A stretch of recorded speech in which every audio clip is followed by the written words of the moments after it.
Told everybody not to interrupt me, but that person.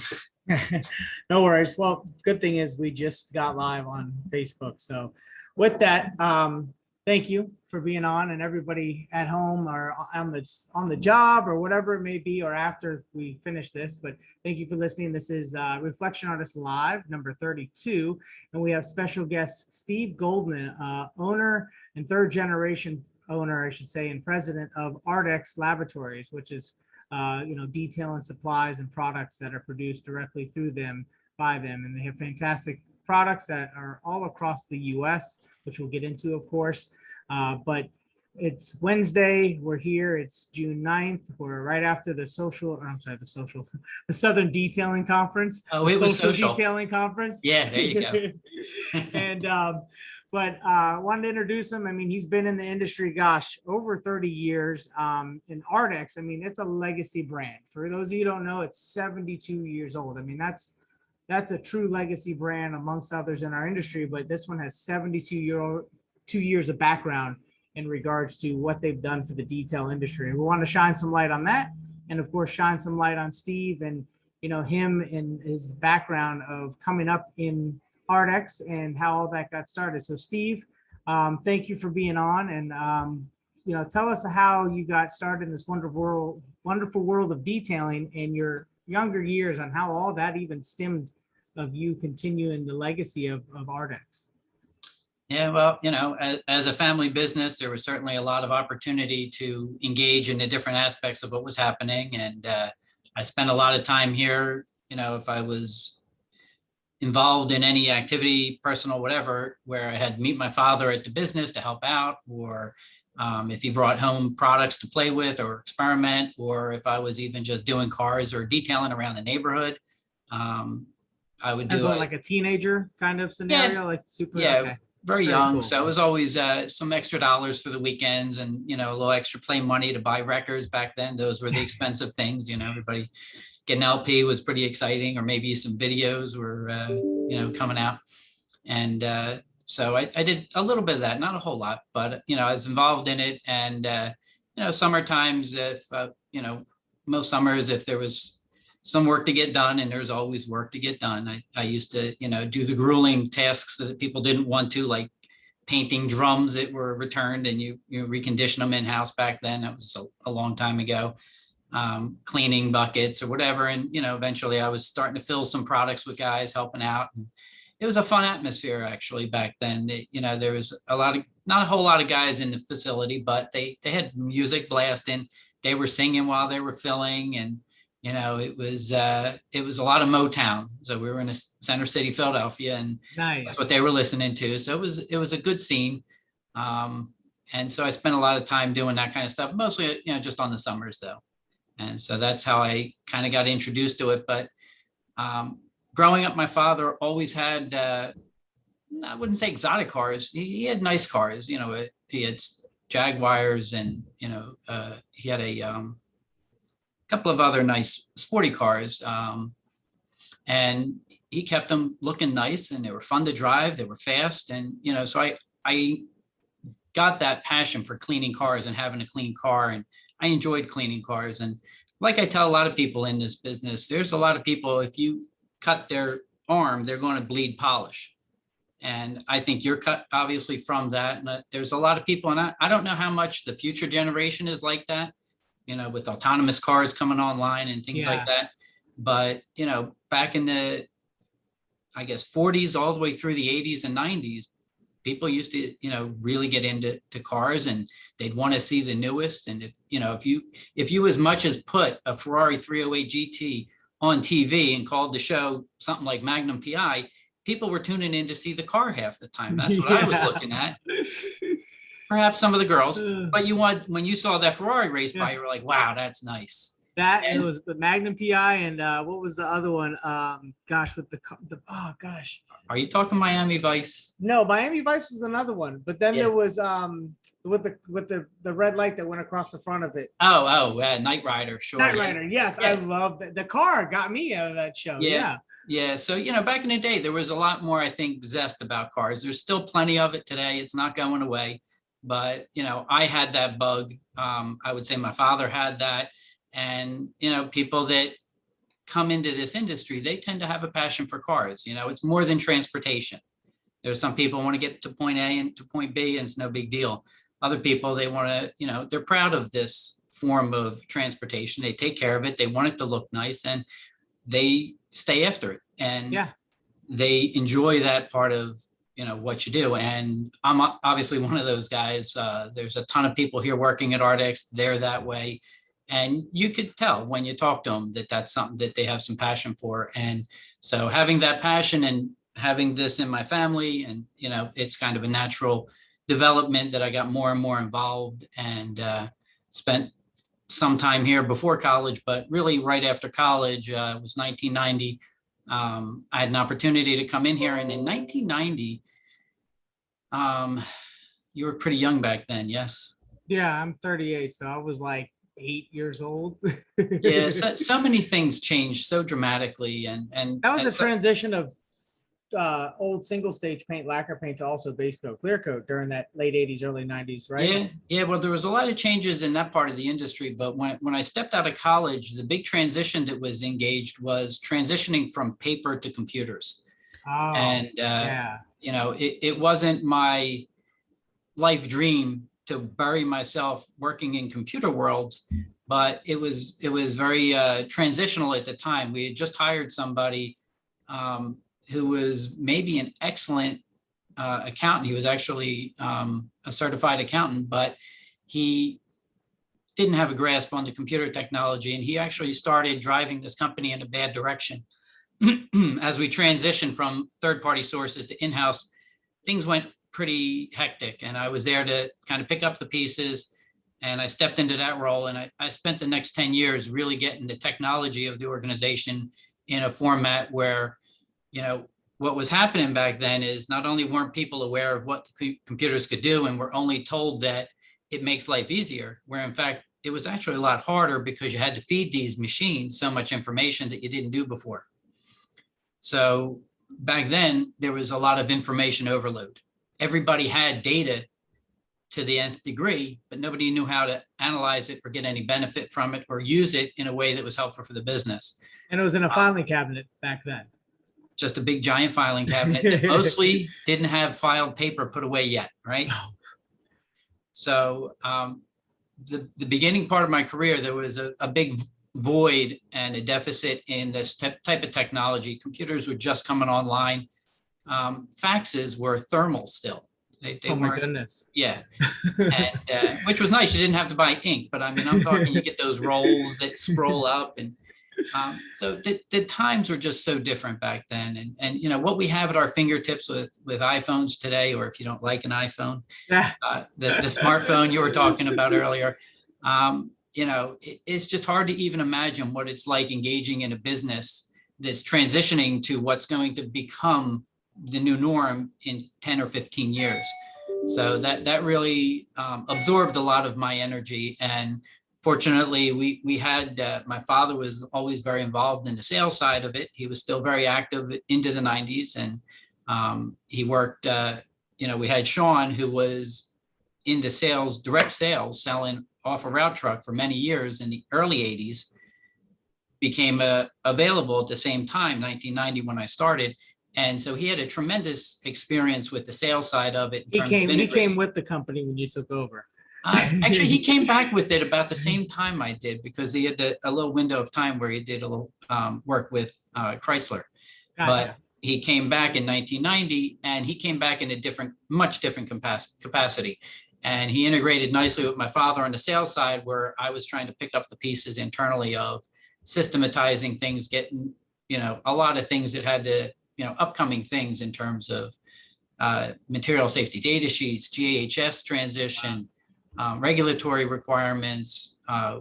We moved the facility in those days a couple of times. We moved from a really bumpy neighborhood in North Philadelphia to Bensalem, and I was heavily involved in that transition. We moved the warehouse out, and we were going to bring production out. And then we found this other building in Northeast Philly, where we're at now, which 80,000 square feet, that's a lot of property. That's a lot to take on. I mean, your first, Yeah. your first take, coming into the company, and then you're you transitioned all your paper to digital. I mean, you were on the Yeah. forefront of that, which Yeah. kudos to you, because that's probably what set the stage for the years to come, right? Oh, absolutely. Yeah. And then of course the moving of, I could only imagine what it's like to have to move a facility like that. I wouldn't even know where to start. Yeah, there's some fun pictures I have of my father driving a forklift and me helping out and stuff like that, because yeah, there was Yeah, those are memories. multiple truckloads of, tractor trailers moving product back and forth. It's the first time I drove an 18-wheeler, which was a lot of fun. Just in the backyard, not out on the street. That's some tough stuff. Don't worry, coming through. Yeah, exactly. Stay clear. But so the transitions this company was going under in the 90s, I was very fortunate to be able to invest a lot of time in getting that situated, set up, manage, dealing with a lot of different aspects of the business. For the most part, a lot behind the scenes. So on the forefront, I have my father, who is still very active, and he was freed up to worry about other things besides some of the nooks and crannies that I jumped into that were otherwise his responsibility. So that freed him up. And in combination with someone who used to work selling directly to the marketplace, as well as someone who's detailed before, and Sean, he was able to take his background, combine it with what he was doing, and go out into the marketplace and really develop a lot bigger of an opportunity for the organization to grow, both with our direct sales market and our distribution points, which have continued to grow since the 90s very nicely. Very nice. Very nice. So with that, I mean, that's wow. So once you got established, and then you know where you're at, once you picked up the business, Ardex itself in the 90s, did you end up with a lot of R&D? Did you end up adapting to the market and also producing a lot of products during your term now of owner and president over what was previous? Yeah, well, we were very fortunate to get some very, very, very talented chemists into our organization in the late 80s and early 90s. We had some real talent, and we still have some good talent today. So a lot of products were developed. What happened when the 90s finished up, my father looked at his watch and he said, it's about 50 years in. I'm getting kind of tired of this. He made plans to move down to Florida. He's, with the internet, of course, you never, yeah, you like that. You're never far from work. If you're in Kentucky or Florida or Philadelphia, wherever you're at, with technology, you can stay pretty actively involved unless you're literally detailing a car. Yeah. And so he was still very active in the early 2000s, but we brought in someone on an executive level, so I could kind of learn some of the executive side from a non-family member for a few years.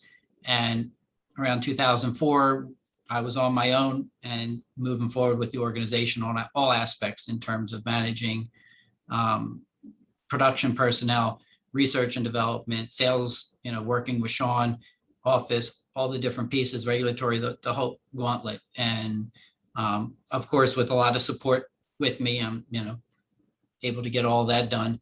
And yeah, we work closely with our sales staff. We have a substantial sales staff Yep. down in Florida, up here in Philly, Maryland, Baltimore area, Jersey. So we have a lot of information about what's going on in the marketplace on a regular basis. So we coalesce that information, look for things that are needed. If technologies are changing with paints and chemicals aren't performing to their optimum performance, what is it about this that has changed, and what can we do to enhance our chemistry to make it a better fit for the industry?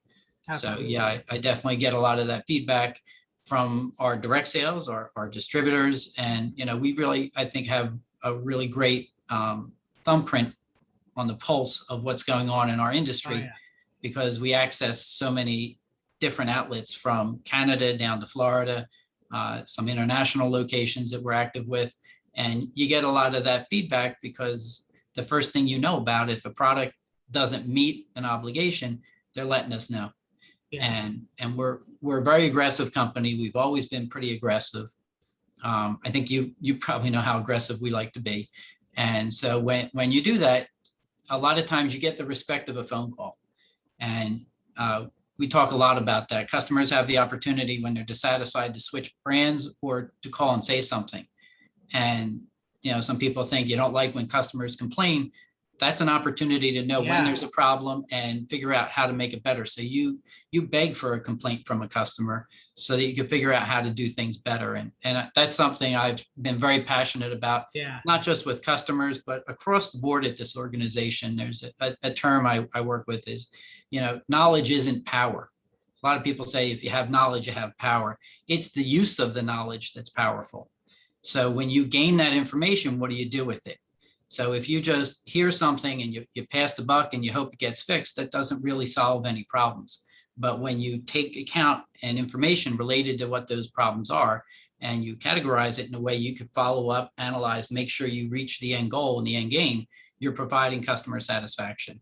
And that's what we strive to do. And like I said, we have a great chemist here who is very open to options and opportunities, and he considers a lot of things, develops a lot of things. And like I said, we've been very fortunate with the quality of talent we've had in our chemists. Our cleaners are outstanding. Our ceramic product is off the hook. The polishes, the waxes, I know you've used a lot, and there's a lot of good. I'm not the only good product out in the marketplace, but I know we're on, the top end of that pyramid, and very excited to go up against any product in the marketplace and do side by sides, which is where you see the difference in quality. Yeah, and without getting too much into the product side, on the growth side, two things. As a child, teenager, growing up in the facility and around the facility, are there still a good handful of guys or employees that have been there since that time that you remember growing up around? Yeah.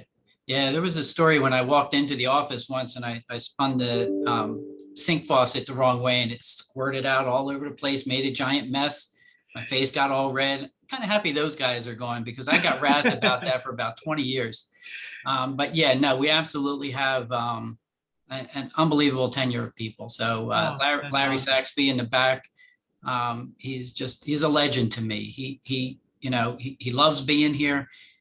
We usually have to kick him out because it's time for me to go, and I put in some dog long hours, but he's ready to stay here with me, and he's in the back. He's filling products today and helping out with everything we do in production back there. And he's been with us. I think he's pushing 3 decades. Wow. Out that says on the a lot sales. for that brand culture. Yeah, no, it's, we, and that's internal staff on the sales side. I don't know if you've ever met Bill Bound. He's been with us for over 30 years. Paul Copes, you met him this weekend at the SDC. He was a salesperson for us in the early 90s, was doing direct sales for, over a decade. And now he's back with us in a different capacity for almost half a decade or so. And he's working to let customers know that we're not just a company that wants to just peddle products. And, we've been preaching this for a number of years, but I think it's becoming a mainstream statement. It's not so exciting to talk about being a partner with your customer anymore. But, intuitively, a partner is someone who makes a business better. And if our customers are our partners and we're making them better, they're buying more product. So it's a very symbiotic type of relationship. And we've developed that kind of culture and relationship with as many of our customers as we can. And Paul is there to let them know that that's what we do. And he's been doing an outstanding job for us. And he's got, just a tremendous length of career with us. Sean, since the 80s. Albert's been with us forever at this point. Estefano was a little newer, but he's got a tremendous amount of years. The woman who works in our office, Tia, she's been with us since the 80s. And she's still here working hard. Tia, she's been here forever. Just a lot of long tenure. And, we try to take care of our people. And I think they enjoy staying here. Yeah. Staying that long, that definitely shows, because there's a lot, especially with where we're at in the world today, right? Nobody wants to work and this and that. But being able to have those employees that see the vision, the brand culture, love coming to work, enjoy doing it, and especially putting that much time in, because let's admit it, a lot of times you do something over and over again, it does get to a point where you start to question doing it over and over again. And the fact that they're not and they're enjoying it, that says a lot. That says a whole lot. Yeah, the current guy in production who's almost running almost 90% of what we do in the back, from warehouse to production and everything, he started as a temp. and not in this building. So, we were 30 miles away and he was 20 miles south of the 30 miles south we were here. And he's traveling up here and he's still with us. And so, he knew the production manager before. He worked with my father. It's really great. As a matter of fact, the truck driver still stops by. His name is Spats, and he still stops by and says hello on a regular basis. He worked for my grandfather driving a truck, and he still comes by to say hello. He worked for me maybe half a decade. I think he was done in the mid 90s, but he is still stopping by from when he was delivering in the 60s off of a big drum delivery truck. And, it's fun out there outside the building. There's challenges in the building. It's not always air conditioned everywhere. And, there's challenges at every business, but out in the street, you build relationships, not just the salespeople, but the truck drivers. Correct, so, we do a lot of drum deliveries to different parts of the marketplace, and, those guys develop relationships with people, and, it's a fun way to go about doing things. And I was reading a book when I went down to the SDC about overwork. Thought, I kind of fit into this thing. Let me read what this overwork thing is all about. And I thought it was interesting that it wasn't that people overwork because they want more money. It's because they enjoy what they're doing. They enjoy the success of achieving the results that they're looking for, and they enjoy it so much they spend more time. I want to get one more round of success before I go home today. And so, obviously a lot of people, if they're willing to work hard, it's because they're achieving something that they enjoy and they're proud of, being able to achieve that thing. And so if you can develop that, you can develop a long-term relationship, which has been great for us, for sure. Nice. So as far as growth, though, I mean, with you guys originating in Philly, let's talk about, how that kind of, scaled out, where you started expanding from one market to another. Where did all that start? Was that in your time and your presence of everything mostly? Yeah. When my grandfather started it, he was obviously, not a big operation. They were very regional. My father got involved and he developed and had different ideas of how to move forward with things. And I think my grandfather, Aaron, he loved chemistry. And I got a great little picture of some stuff here, but I don't know how to share the screen. But he went out and bought a chemistry set, and he actually kept a personal log. And I was just rereading it a few minutes ago, and it's fun to read. And he talks about his first chemical set. He begged his father for it. His father didn't think it was a good idea. He didn't want to waste the money.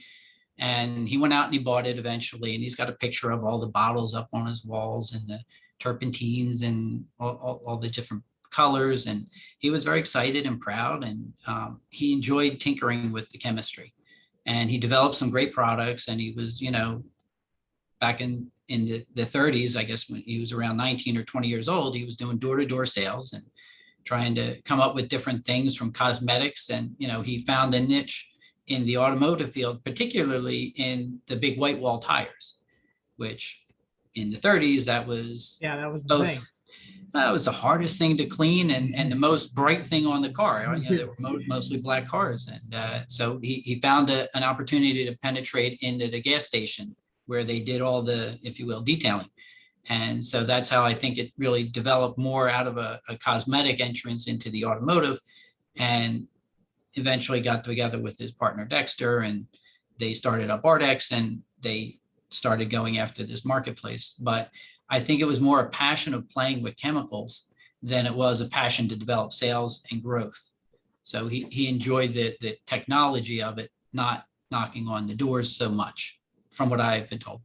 My father, on the other hand, he got more aggressive. He wanted to, engage the marketplace, and he enjoyed seeing the growth of the company. He established route sales in the Philadelphia marketplace, where if there was any, it was limited, and hired some additional staffing and saw things develop, hired Sean up as one of those guys in the 80s. And, he continued to try to keep the foot on the gas. And, we went out and we developed some distributor relationships that grew nicely, mostly regional, but some distant ones. And, when I stepped in, he had a nice base of operations. But as Sean mentioned on his podcast, there was a lot more opportunity. so, we knew we had the right chemicals, the right chemistry, and a good distribution process. And so we expanded it where we had 2 or 3 trucks, we made it 4 or 5 trucks. In the few years later than that, I oversaw the acquisition of a competitor that was in the area doing something. And so that really stepped us up a lot, where we had acquired that operation and put more trucks on the road. And, concurrently, we were growing nicely with our distributor marketplace and hiring people to develop, some more of a strategic points in the country. And we continued on that path. As Sean stepped in as a new role, he helped enhance all those points of sale and growth. And we've continued to watch that grow. And what we discovered is, some of the distributors that were ready to finish up, or they weren't focused on what they were doing in distribution, there was an opportunity for us to say, yeah, we could step into that role. And that's how we ended up in the Florida markets down there, where we've grown nicely as well. Yeah, you definitely have quite the brand following here in Florida, for sure. Yeah, and fortunately, we have Estefano and Albert to, really thank for developing a lot of that. Sean was integral in getting those pieces up and running. And so, yeah, we, you have to have the right chemistry, but it's also about the relationships, and that's an important part of it.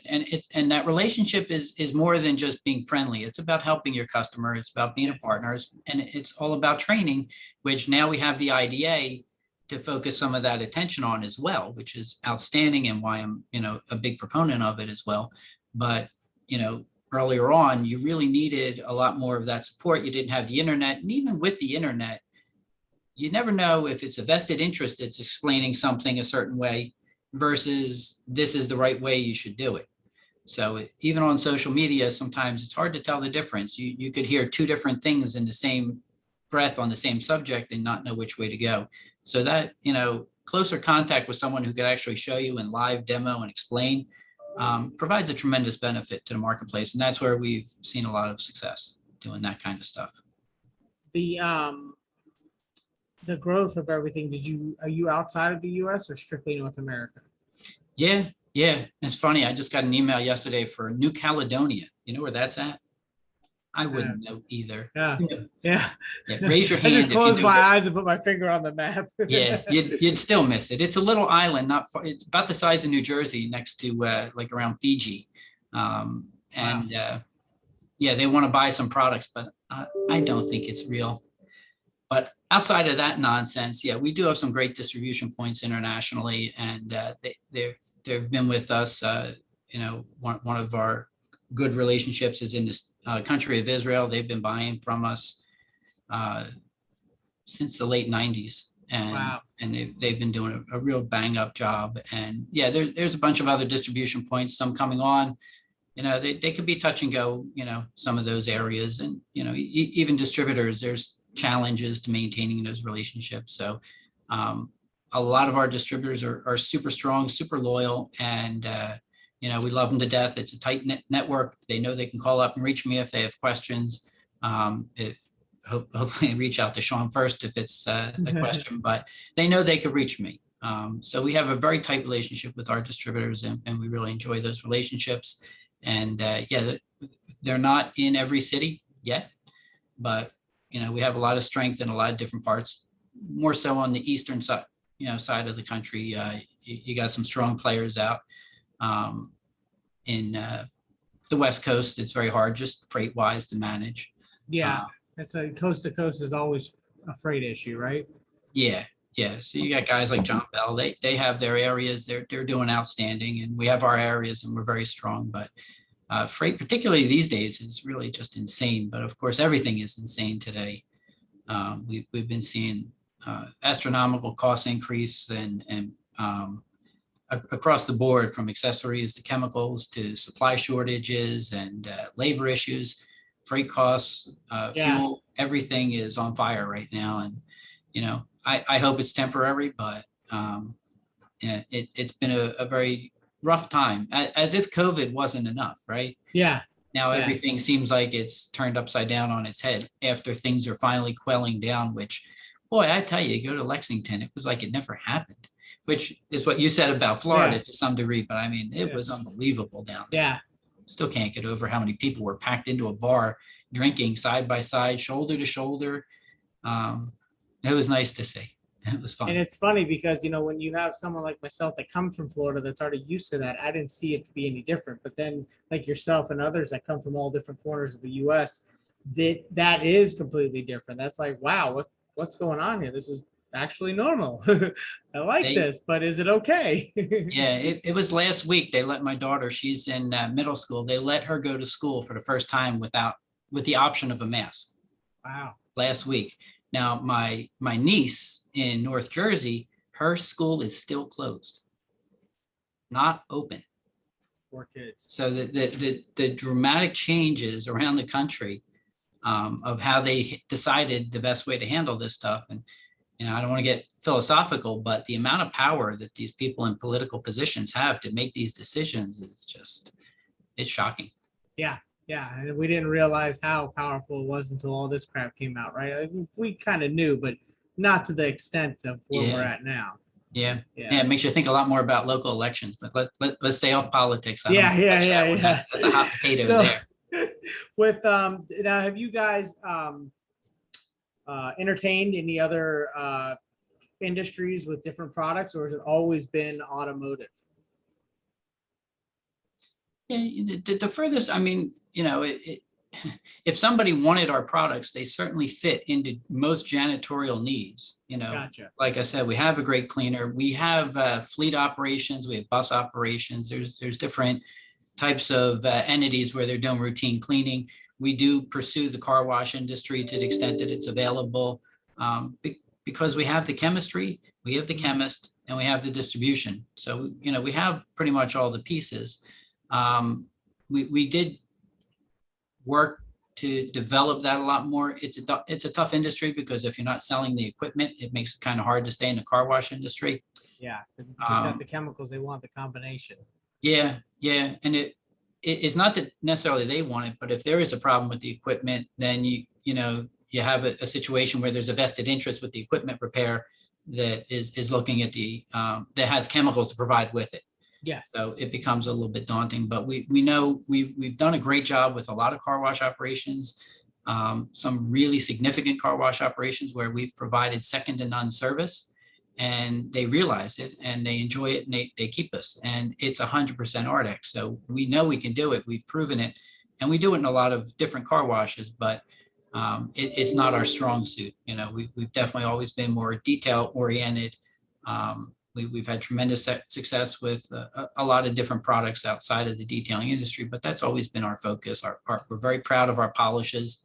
We're very proud of our compounds. We've had tremendous success going head to head with all the brands out there. And, you know, like I said, I'm not the only one with a good compound, but I know we can go head to head with just about all the other ones out there and come out standing strong. So we've always had a big passion for that. You know, we're obviously not embarrassed by any of our other products, but, you know, a soap to some degree is a soap. Not to say there aren't some innovations, and yeah, actually it's in testing right now, but we have a very innovative soap that is coming out that we're excited to see.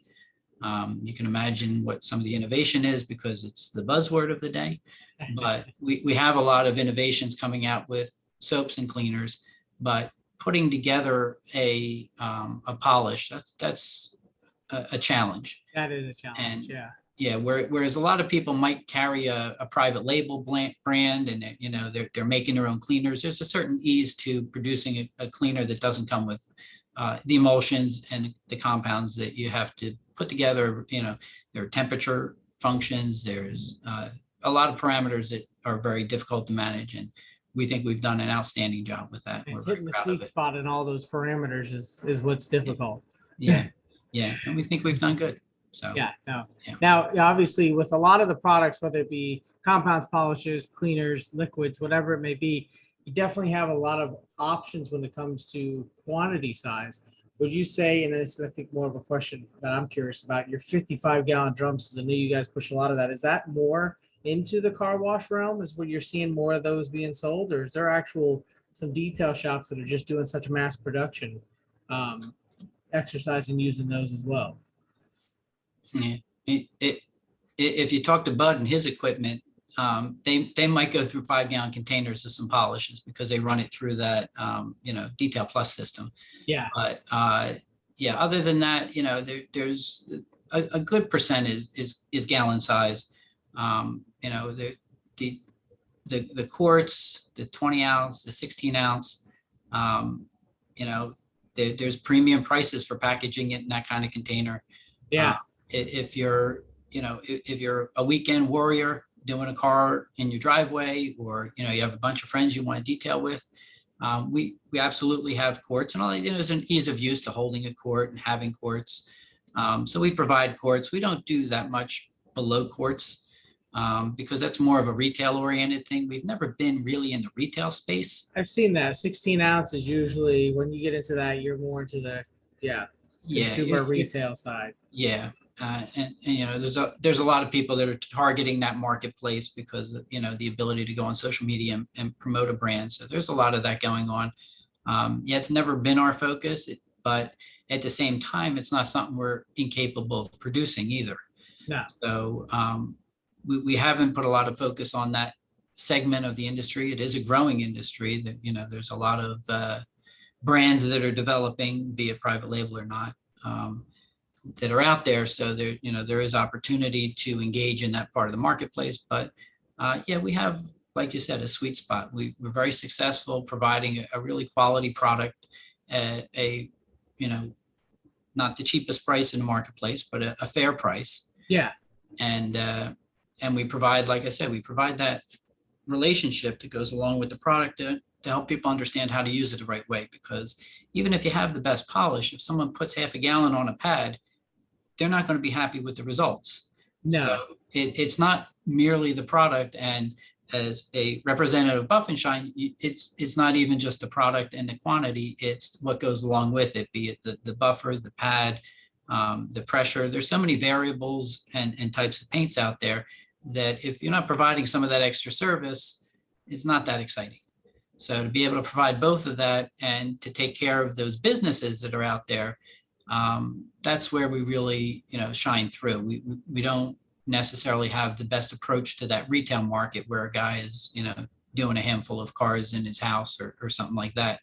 But, after 70 years, we have a reputation, and that's why we have a store here in Philadelphia. We have a couple down in Florida. Yeah. And, because we're not in Pep Boys or Walmart or any of those box stores, if you've heard of Ardex and you want to come get it, we do have people that will travel and come down and grab that stuff. And, we don't like turning away customers. So no, but is that the only source where you have to contact the Ardex rep or salesman in order to get the product? There's no other online way of purchasing Ardex?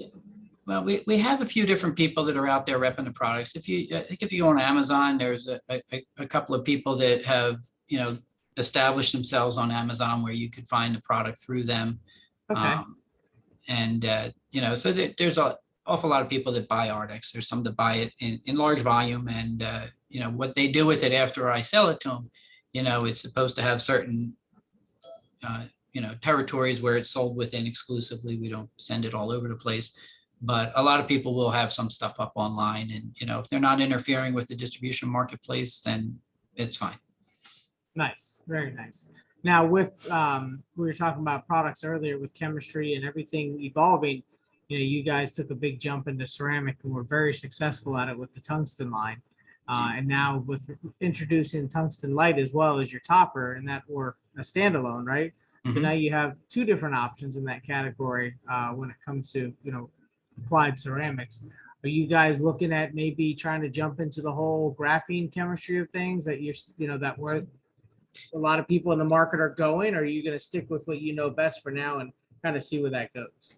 Yeah, we unfortunately we weren't one of the pioneers of ceramic. We were aware of it, we were investigating it, and we developed it and had some chemistry available years before we released it. But there, some of the products out there, they caused a lot more problems than they solved.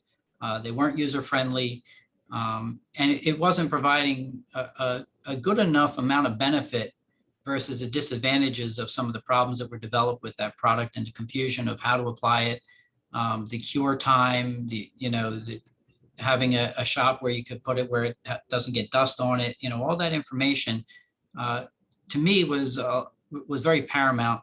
And understanding the chemistry and the application and the preparation and all those pieces, it was a lot for me to consume. And between me and Sean, we worked out different parameters of what was needed. My younger brother Dan was very integral with that. He's been with us since 2014. He's been doing incredible technology stuff in terms of how things are operating in the back, and also some regulatory stuff. So he's been to some degree helping me do what I did for my father, even though he's not my son. So it's been real nice. So I'm able to do and focus on other things within the organization than some of the other stuff that he's been able to run with. But he was integral with helping figure out some of those aspects of the ceramic, the warranties. It's a different type of program than what we normally do. We sell products that work, that are good quality. Warranties was a challenge to figure out. It took us a little while. Did you have anything established with any paint sealants with dealerships? I know a lot in the 90s and early 2000s, that was a big thing with a lot of companies. Did you play a part in that at all? We had a lot of different pieces. We had a program called Diamond-Tec. It was an interesting program. There's a lot of challenges to that kind of stuff in terms of some of the software that's involved and the people that are selling the cars and how they integrate the software with the F&I department, that there were some barriers to entrance if you didn't have a relationship with a computer software company, and a deeper relationship with the F&I, where our goal is to have a deep relationship with everybody in the organization. But for the most part, we're meeting on a regular basis with the users, and they are often decision makers, but they're not F&I department. So there's a little bit of a disconnect, which you can imagine. Yes. And so, while we did pursue that program, and we've engaged in other programs over the years, either third party or internal, Diamond-Tec was internal. It never jumped up, it was never a leading product for Ardex. Gotcha. And I asked because I didn't know if maybe any of that helped, with spinning off and going into ceramic, because you had maybe some of that footprint there. Yeah, that's a great question. And I would think there was a tie-in. There was a pretty long breadth of time between the paint sealant world and the ceramic warranty world. So we did develop that. We came out with all the facets of the ceramic programs that we've developed and put out in the marketplace. But it was not one of our early ventures. And I don't want to be timid. I told you I'm aggressive already.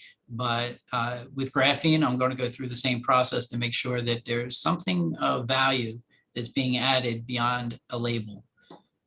So I want to make sure that there's something that you could see the difference and recognize and gain benefit. There are some brands, and I won't mention any names, that the ceramic doesn't really have anything to it. Everybody in this industry knows that exists. And it's actually really easy to see. I mean, if you just pour some ceramic into a plate, and if there's nothing left at the end of the day, and it just all evaporates, and there's no protection.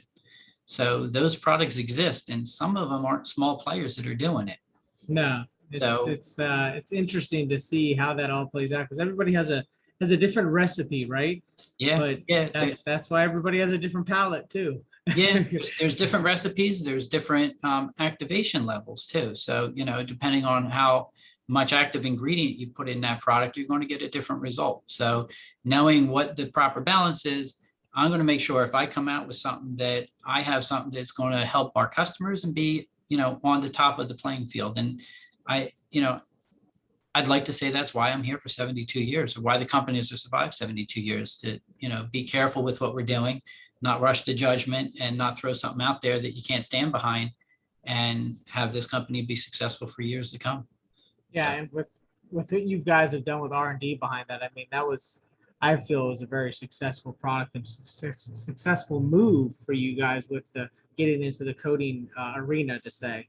Yeah. The product is stellar. I mean, anybody who hasn't tried it, don't look at it for the warranty aspects and all the other content. Look at it for the application process. It's easy to use. It's pretty straightforward in regards to how it applies. and it gives you the results that you would be looking for, that they can stand behind to say that you're going to get. So, and then they have this new formula out, which I'm kind of curious to try, which is their tungsten light. So I'm actually excited about that because I played with the original tungsten. So, and we're happy with that. But yeah, there's a lot of great things out on the market. Like you said, you're not the only player, but you do have something that is beneficial that you could bring to the table and stand behind when it comes to that category. Yeah, and there's definitely been a lot of things we've learned in the past year, even during COVID, that we've been developing, and can't really talk about it yet because we're still testing it, but there's there's 4 or 5, maybe even 6 products that I am really excited to see enter the marketplace that are going to be very innovative and different. And hopefully I'll get them out there to be more in the front end of the distribution of this type of product than we were with the ceramic, but we're getting a much better handle on how to work with that type of chemistry. And it's really cool chemistry, the way and how it's so much different than the more traditional types of coatings that exist, in terms of how it catalyzes together and the molecules lay, flat and more of a strong structure, which is part of the foundation of what the ceramics do, and how they're different than some of the traditional products that have been in the marketplace, and why they're so durable.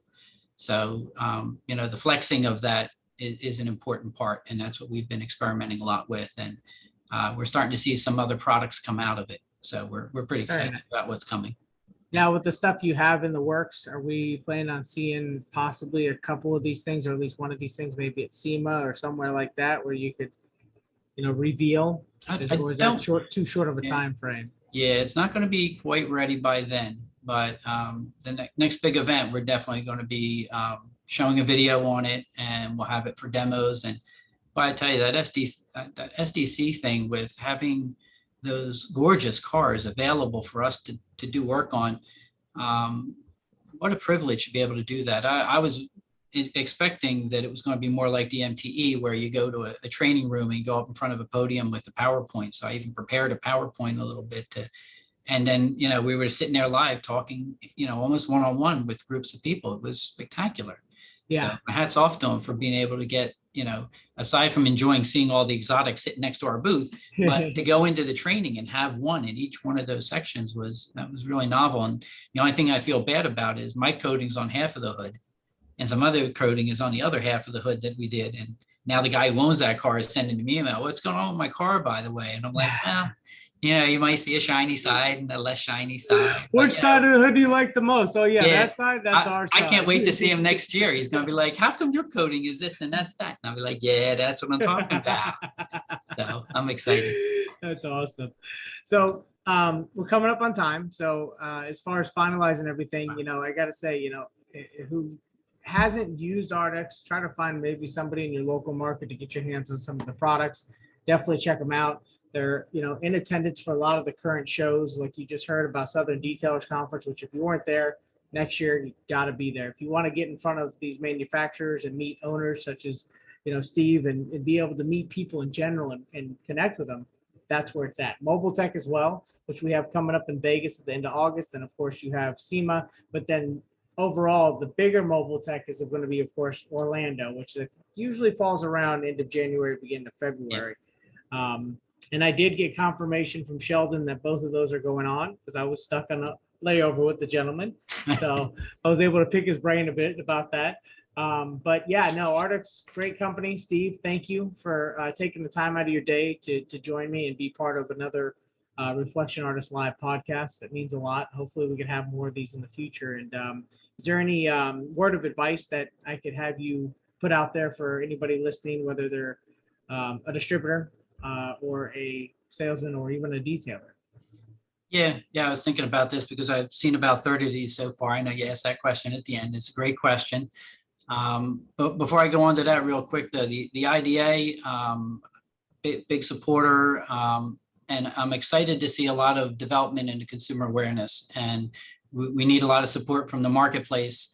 And when I say that, I mean the members of the IDA to really help develop the consumer awareness part, because there was a lot of talk about the rising tide and everybody's boat lifts.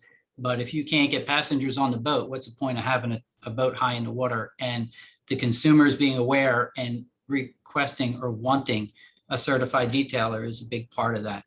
And so I'm doing whatever I can to help promote that direction. I know the IDA has got things underhand right now where they're building things to make that more successful. And I'm going to do my part to try to help that as well. And a shout out to Cheryl and the IDA and everything you've done for them as a past president and everybody else that's been working with the IDA. Keith Duplessis, a number of years back, invited us to the Founders Club. I'm very proud to be part of that. And can't have a talk with Justin without mentioning the IDA and giving that shout out to there, because we are a big supporter of it and want to keep staying involved and see it develop like the way it has been. Yeah, thank you. And that's, keep in mind that it's all volunteer work. So all of you, it's a process that we're got going, but all of us also have busy lives and busy businesses. So being it's volunteer work, some things take a little slower to get off the ground than others. So just be patient because we're working on things. Trust me. Yep. And it takes a crowd. Yes. Words of advice. I went to the detailers, is I think you have a lot of detailers who are involved in these events. And the thing as detailers, I want to say be detail oriented. There's, cleaning the tops of the windows. And one of the things that I saw someone else post, I don't know where or who coined it, whatever, no pun intended, but polishing the coins in the car that you give back to a customer is an example of being detail oriented. So if you detailed someone's car and they drive away and they notice that the coins they had in the cup holder are now shiny and they weren't before, that's the type of marketing gimmick, and if I could call it a gimmick, that's a type of detail oriented work that you could do to enhance your service so that people talk about, why did I go to that and get that service? So I always thought that was just something really clever. And there's a lot of things like that. There's a lot of people that have those plastic cutouts with their name, and you vacuum the carpet the other direction. And, it's not a big deal. But when you get your car out of there and you open the trunk and your friend says, what the heck is that? That starts the conversation. And I think that's a great way to build your detail business. And that's what I would encourage people to do. And it could be the fine tooth thing of, cleaning out edges, corners, trunks, the doors, obviously, the tops of the windows, all those little things that you don't do. Well, that's the detail industry that we're in, right? Is detail. Yeah. Yeah. So I thought I'd leave it on that note. I'm very excited that you're doing these. I'm happy to be in the top 100. I know you're on your way. Congratulations on all the ones you've done. You've done a spectacular job. You missed your calling as a talk show host. Yeah. But I just try to hear things that might, as a detailer, right? Just think about how the people are thinking and like questions that might be like, oh, let's touch on that a little bit more, because that might be intriguing to some people. Well, it blows my mind, and either people are very open or you're drawing that from them, but these have been really educational for a lot of people, and letting people know that these companies out there, be it mine, my competitors, or other icons with the industry, we're trying to do the right thing for people and provide a good quality product. And there's humanity in that and humility in it, and we're trying to do our best, and this puts a somewhat of a face on it. So it's exciting to have the opportunity. And it shows you're human, right? It shows that you're just as human as they are. Yeah. We're all working. We're all working very hard. It's not a joke out there. There's a lot of things to get done. We're all very busy. I know you're taking time out of your schedule to do this, and it's good work. So I thank you greatly for putting your time into it and developing this type of medium for sharing this kind of information and allowing me to be one of your guests. So I thank you for that. Steve. And I hope everybody enjoyed the show. Awesome. Well, Steve, thank you. And everybody at home, thanks for watching another episode of Reflection Artist Live, number 32. So we're going to go ahead and sign off. Again, Steve, thanks for being on and taking your time. And everybody at home, that when they get the opportunity to listen or watch, thank you for listening and watching. Take care.